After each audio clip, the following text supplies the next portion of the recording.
It's one thing not to be able to trust my son. I can almost live with that.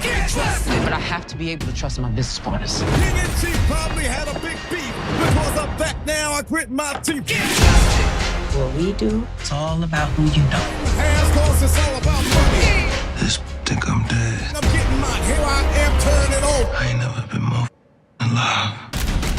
I need that BlackTree TV.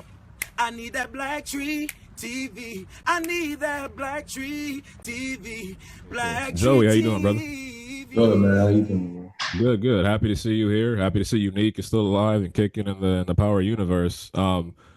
What was it like this season? You know, once to bring Unique back into it, how did you approach him differently, knowing that like his whole character and demeanor is now different? Yeah, I'd say that it was an exciting challenge to kind of explore a new side to Unique. I mean, you know, like what I imagine is that he has some type of CTE, you know what I mean? I mean, it's the 90s, right? So it was like before they really started diagnosing people with this thing. But I just try to play on the idea of, you know, he's not right in his head. Like it's some type of brain injury or, you know, there's something off, something different. Like, you know, he's more short-tempered and he can't really think straight. He seems to think that, like, you know, everybody conspired against him. So it was kind of interesting to go into like that madman type of zone. Yo, early. Give me the keys to one of them rides, man. Just where the fuck you think you're going? I gotta let Vanessa and Jerome know I'm alive. Doc says you in the danger zone. Need to stay your ass in bed. I'm paying you to do what the fuck I tell you to do, nigga. You ain't paid me shit, boy. I'm still waiting on my fucking money. Give me the keys.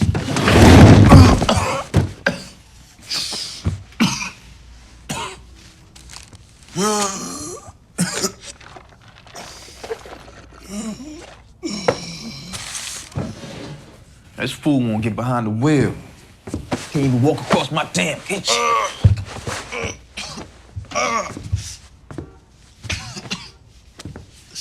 Clown ass motherfucker, man. On the musical side, you are one of the best musicians, one of the best rappers out here today. Is there anything? What's the most useful skill that you found with rapping that has translated into acting? That's a great question. I would say it's definitely stage presence.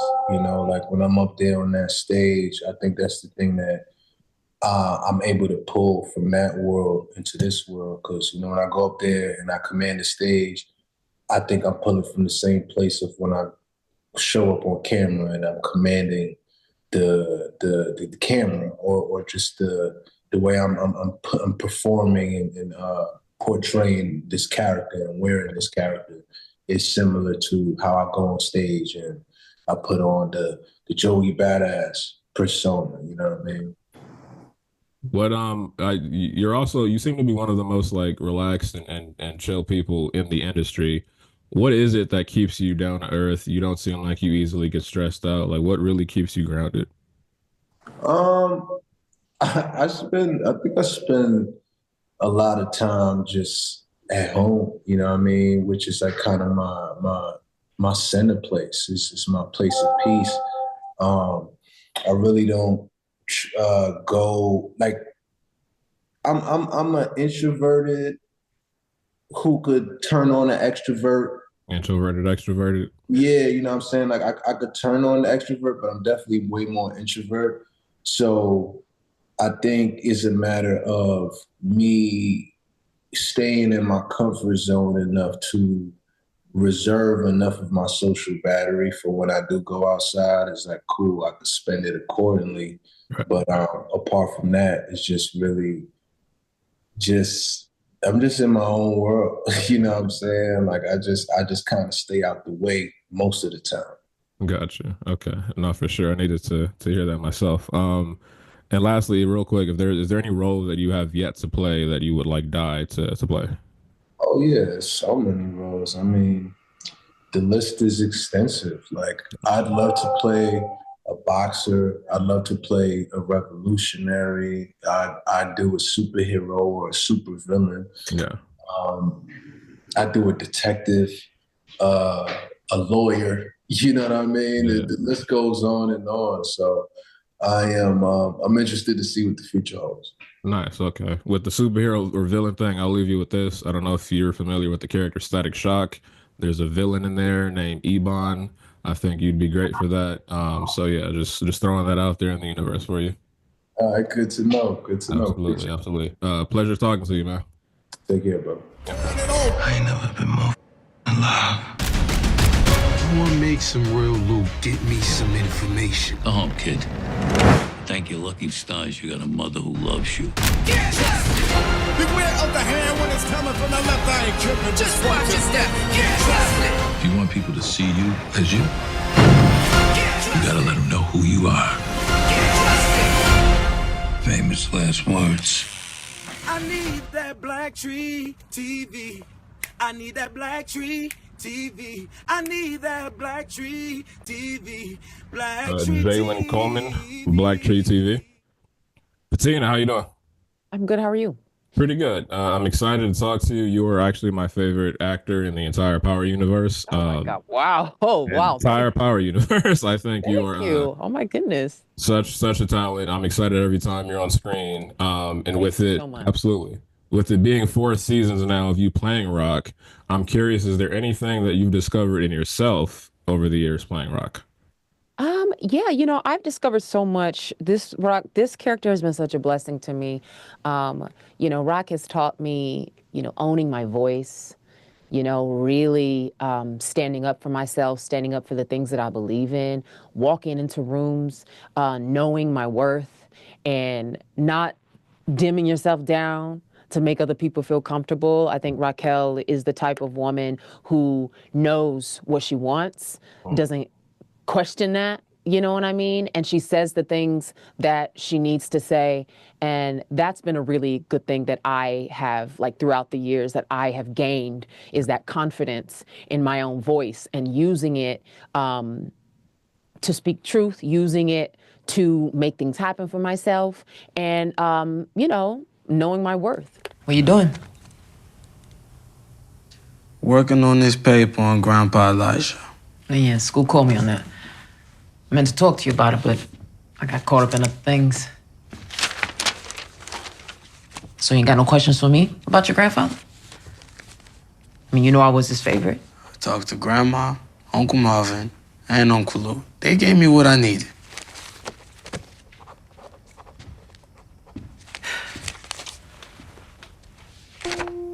It don't matter to me what you think of me, Kanan. Don't matter to me at all. I don't need you to love me for me to love you back.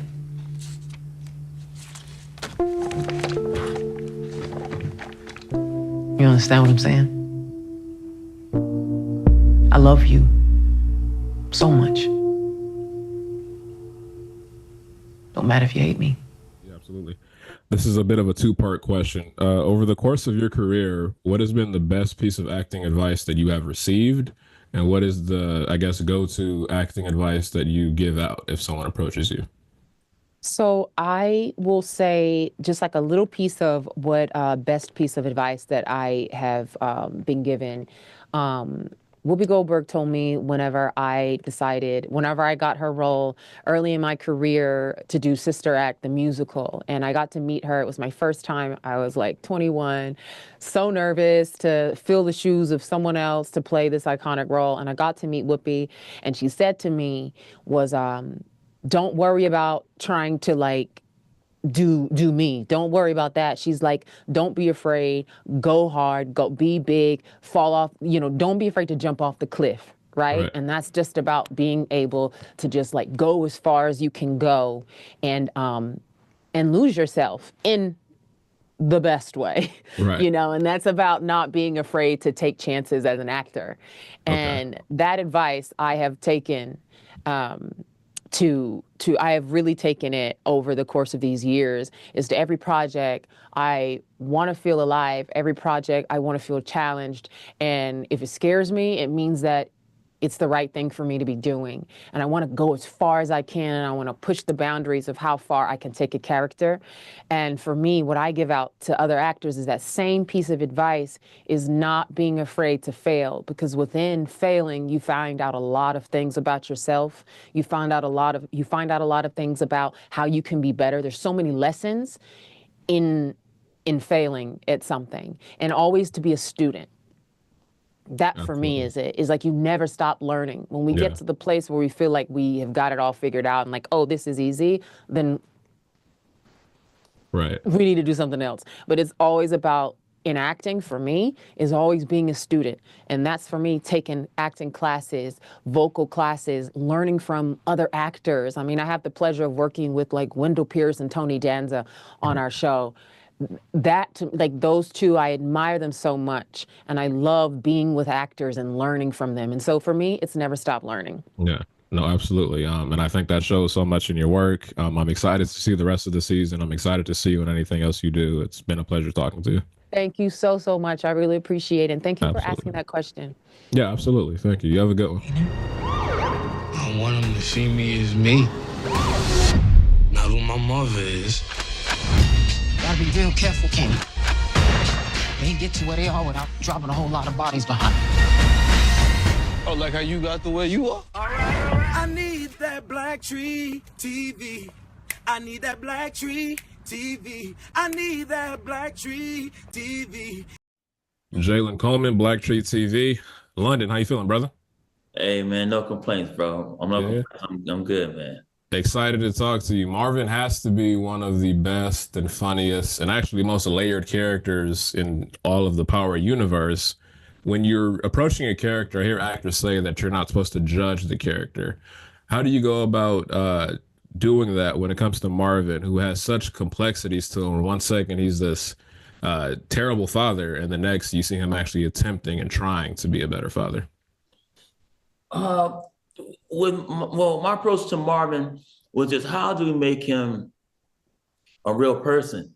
And I think the layers that people get from Marvin, a lot of that is London, in the sense that I'm not just one dimensional. There's a lot of things, but also, not to go heavy into this, but when I lost my brother, like a few years ago, the empathy that it caused me to have changed my life. I couldn't have played Marvin 10 years ago. I wasn't in the same place. But because of that, not that I sit and think about my brother and then try to produce tears. That's not my approach. No disrespect. But what I'm saying is, the way I view the world in relationships and the dynamics of that has all definitely made its way with playing with Marvin, because there are days when Marvin he was in a good spirit, and somebody set him off. They hit him with another thing.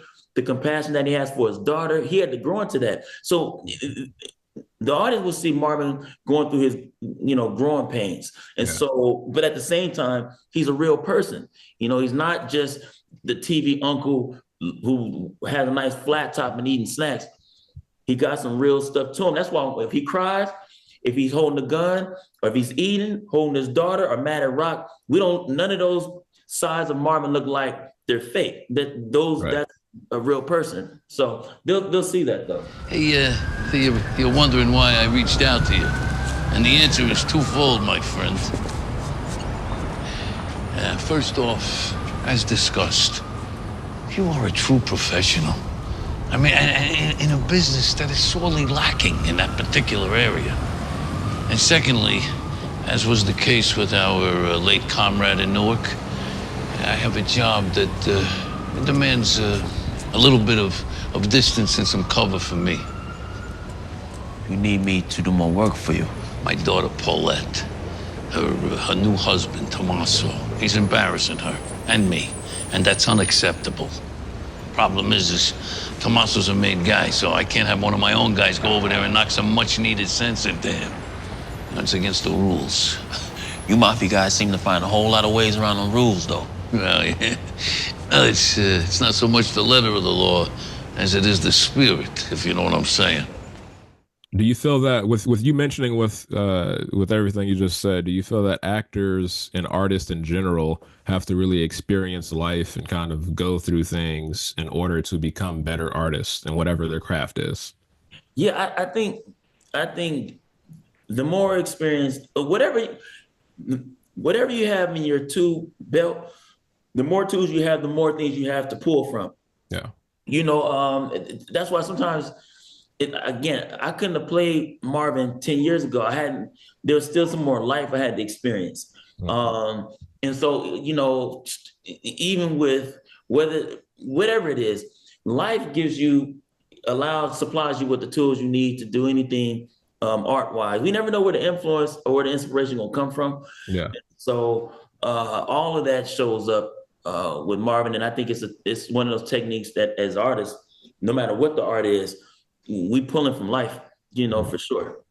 Absolutely. And lastly, I know you're a very multifaceted human being. You're talented in a variety of areas, comedy being one of them. Next month is going to be my 1 year anniversary of doing stand-up comedy. Is there any advice? Yeah. I just started last March. It's been going pretty well. It's a crazy environment, but it's fun. I just performed at the Improv and Flappers for the first time and stuff. So, you in LA? Yeah, I'm in LA. Okay, man, I gotta catch up with you. But to your question, the main thing I always say is try to get up in these clubs as often as you can. Stay on stage. Gotcha. And stay writing. I know you might notice to keep your phone, and we always, cause I'm in the space where I'm working out right now. So I'm always getting up and making notes and taking in all sorts of inspiration to make it happen. But I staying on stage, and everything else, to have fun. Yeah, no, absolutely. Do it your way, bro. So, you're gonna get all kind of weird stuff.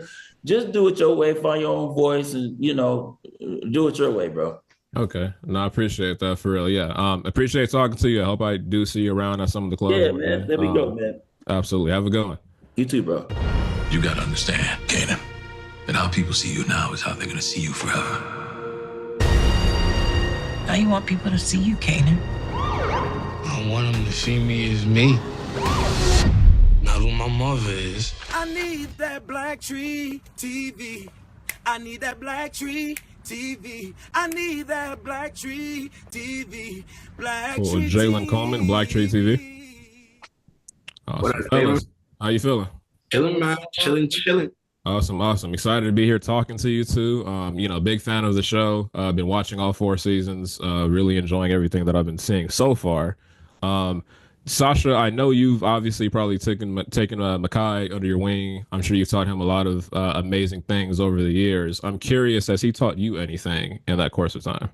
I mean, I think he's probably taught me more than I've taught him, frankly. Gotcha. This was the first show I've ever created. First show I've ever run. I mean, I created as well. So, I think for me, what Mekai has taught me, frankly, is really to trust the actors, because what Mekai has done, and all the actors on this show have done, is taken this material and made it so much better. I mean, look, words on a page are super meaningful and they get you part of the way there, but what really gets you there are the performances, the things that you see, the rest of the audience sees. So, he's definitely taught me that, a great performance can take a mediocre script and turn it into something special. And I just, it's been, I also consider Mekai to be like a great friend, so, we have a relationship outside of what we do. We both have our own lives, and like everyone else's lives, our lives are complicated. So I think he's, I think there's personal stuff I think that he's taught me, and so, yeah, man, it's been an incredible 4 years in that regard, and we were forced to really work in close quarters for the first, 2.5 seasons because of COVID. Right. Yeah. And especially seasons 1 and 2, like it was just us. Okay. And, we were sort of in New York when you couldn't go out and you couldn't really socialize with anybody else. So the only people that you had were the people you worked with. Right. And I think that really sort of forced us together, in a way, in good ways. Nice. And so it was a real intense experience, but I think, you know, it's one that I'll keep with me, you know, for the rest of my life. Gotta be real careful with Snaps and Pop Kanan. They ain't get to where they are without dropping a whole lot of bodies behind. Oh, like how you got the way you are? I can say the same to you. You decided to do Ronnie on your own. You decided to do what you did. I saw an opportunity to solve a problem in the moment, and I took it. That's all I did. That problem was my father. It was the right thing to do. You even know the difference between right and wrong? I know the difference between life and death. And I know the only reason you're still breathing right now is because of the calls that I've made. You alive because of me. Now, you may not like my decisions, but you love the results. Look, I ain't forcing you to work for me. You want out, just give me the word and you can go. Exactly. You ain't saying shit because ain't shit to say. You making more with me than you ever did because I'm getting you more work at a better price. Our business is good, Kanan. And it can get even better. I mean, this is what we always talked about, you and me. It's one thing not to be able to trust my son. I mean, I can almost live with that. But I have to be able to trust my business partners. And for you, Mekai, how has it's again, we're 4 seasons in. How has it been dealing with like the fame and the exposure of being the lead in this show? You know, I take that as another day at the office, truthfully. I mean, I think my concern was actually making sure I gave a good product. I like being good at shit I do. So for me, it was more so about making sure I execute essentially the position I had been given. You know what I mean? I wanted to make sure that people that were fans of the series and of this universe before were still captivated and still had their cross threads to the original world. But I also wanted to create a new lane for people to come into this world and, you know, not just from the lens of our show, but just experience this entire world for what it is, this entire culture for what it is. Yeah, man, that's been the ride for me, man. I've loved every second of it. I've loved getting to learn under Sasha. I've loved getting to work and just be around, you know, this sort of space, this sort of thing. Like you said, COVID was a real unprecedented time for, I think, a lot of the world. And especially during the show, we've gone through pandemics, we've gone through writer strikes, we've gone through personal tragedies.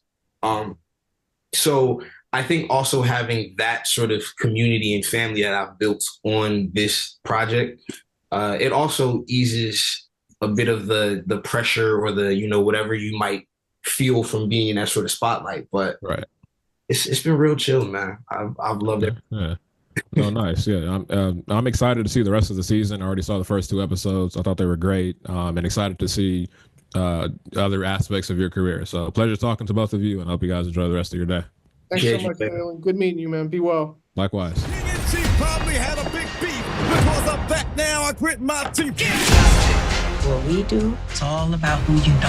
Hands cause it's all about money. This think I'm dead. I'm getting mine. Here I am turning over. I ain't never been more alive. I need that BlackTree TV. I need that BlackTree TV. I need that BlackTree TV. BlackTree Jalen Coleman, BlackTree TV. What's good, dog? What's good, brother? How you feeling today? Shoot, blessed. We breathing. You know how it go. I feel that. I'm excited to talk to you for one because we're from the same city. I'm from South Central. Yeah, all that. Pleasure to speak to you. And I love a lot of the work. What was that? Super Bowl went crazy, huh? Oh, what? That was one of the greatest moments of my life. Just watching that, honestly. I've been a fan of a lot of the stuff you've been doing over the years, man. And I love the role that you're portraying with your character in this show. Last season, we got to see him tackle some real serious stuff with alcoholism and addiction. What does that role mean to you for like viewers who are watching and are dealing with something similar? Yeah, I mean, listen, man, I was just telling Wilson, addiction is such a prevalent thing in our communities. We've all dealt with it, but it's not just like drug addiction. We all have some type of there are multiple forms of addiction, and they afflict everybody in such a hard way. that like I was blessed to be able to communicate it in this character and blessed with the opportunity to take all the things I've witnessed firsthand that have decimated my family and others' families close to me, being from LA, crack era and all that. It was kind of an honor and a large task to take on to portray it in a non-exploitative way. And I hope I did. I hope although it can be funny and we got the liquor Lou jokes and all that, that's true. Sometimes it is lighthearted, you know, there's gallows humor. Right. But then on the other side of that is like, it's a real sad, dark thing to carry and have to go through as a person with that level of disease. And so I'm glad I got to express and show that this is a lifelong journey, not just a moment where somebody's getting drunk all the time like that. This is someone who's dealing with the disease of addiction. Thank you, Mom. Bob told me you kicking in on that rehab bill. You always there for me. You thick and fucking thin. I just need you to know it don't go unnoticed or unappreciated. I heard that. You wasn't lying though, brother. That therapy thing is some other shit. It's all right. It's all right. What happened to Mr. fucking breathing and talking and feeling? Got straight shit on by some crack ass motherfucker he was trying to help.